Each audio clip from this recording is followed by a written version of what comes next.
नाज़रीन, अवामी न्यूज़ में ख़बरनि जो सिलसिलो जारी है। हिन वक्त असीं तव्हांखे कराची में ख़बर ॾींदा हलूं त अवामी न्यूज़ जे ॾिनल सॾ सिंध मुंहिंजी माउ जे उनवान सां कराची जे नारिन पारां सिंध माउ खे भरपूर भेटा पेश कई वई है ऐं अवामी न्यूज़ जे सरवाण अब्दुल रज़ाक राजपूत खे जस पेश कयो वियो आहे, जंहिं सिंध जी सकाफ़त खे झरझंग में उजागर कयो आहे।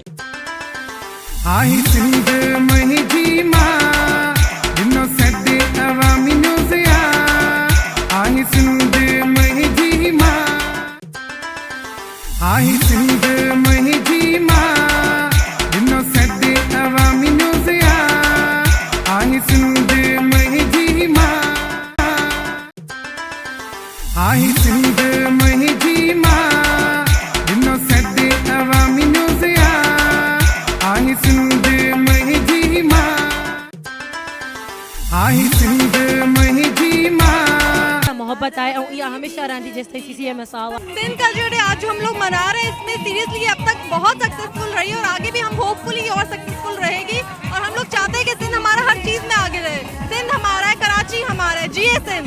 सिंधी कल्चर डे हुयो ऐं असां चऊं था असां सभु असांजो भेनरूं माण्हू अचनि कि उहे बि असां सां ये कल्चर डे मल्हाइनि, जिए सिंध। हम हैदराबाद से खास तौर पे आए हुए हैं। यही कहेंगे कि यहाँ पे आके बहुत अच्छा लगा है। मैंने फर्स्ट टाइम ये रैली ज्वाइन की है, लेकिन यहाँ आके जो भी सिंधी सकाफत है, ट्रेडिशंस है, कल्चर है, वो हमें पता चलता है यहाँ पर आके। और यहाँ हर तरह के लैंग्वेजेस के लोग आए हुए हैं और बहुत इंजॉय हम कर रहे हैं। एक अच्छा मैसेज जाता है पाकिस्तान की तरफ से, अवाम की तरफ से, स्पेशली सिंध के अवाम की तरफ से। मज़ीद खबरों और तफसीलात के लिए विजिट करें हमारी वेबसाइट www.awamiNewsHD.com।